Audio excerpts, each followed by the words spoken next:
जो हमारे पास सवाल है, जिंक जिंक एक एक्टिव मेटल है।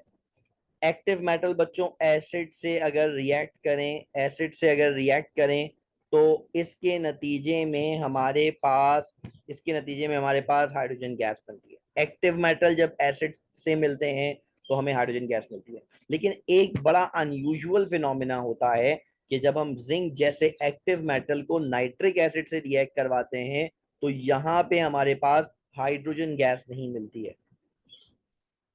मानो हम ये कहना चाहते हैं कि जब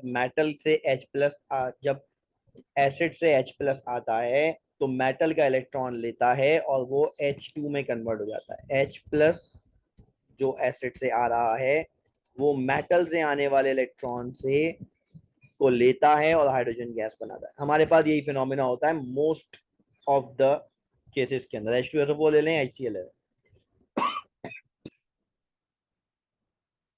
लेकिन जब हम यही काम नाइट्रिक एसिड के लिए करवाते हैं तो बच्चों पे नाइट्रिक एसिड से भी H प्लस आता है। लेकिन नाइट्रिक एसिड से जो H प्लस आता है वो मेटल का इलेक्ट्रॉन नहीं ले पाता। क्यों नहीं ले पाता? क्योंकि नाइट्रिक एसिड के अंदर बच्चों जो नाइट्रेट आयन है इसमें नाइट्रोजन की ऑक्सीडेशन स्टेट +5 है। और नाइट्रोजन जब +5 में होता है, नाइट्रोजन की ऑक्सीडेशन स्टेट जब +5 होती है तो इस वक्त ये स्ट्रॉन्ग ऑक्सीडाइजिंग एजेंट यानी इलेक्ट्रॉन लेने वाला होता है। तो इससे पहले के H प्लस इलेक्ट्रॉन ले ले, नाइट्रिक एसिड का नाइट्रोजन उस इलेक्ट्रॉन को एब्जॉर्ब कर लेता है। अब जब नाइट्रिक एसिड का नाइट्रोजन इलेक्ट्रॉन एब्जॉर्ब कर रहा है, अब वो मुख्तलिफ किस्म की चीजें बना सकता है। नाइट्रिक एसिड का नाइट्रोजन इलेक्ट्रॉन लेके वो NO2 में कन्वर्ट हो जाए या NO में कन्वर्ट हो जाए या N2O में कन्वर्ट हो जाए या इवेंचुअली NH3 में कन्वर्ट हो जाए। ठीक है ना, NH3 में कन्वर्ट हो जाए। लेकिन H प्लस की जगह खुद इलेक्ट्रॉन लेता है। जब H प्लस की जगह खुद ही इलेक्ट्रॉन ले लेगा तो इसका मतलब हमारे पास नाइट्रिक एसिड में ये वाला रिएक्शन नहीं हो पाएगा।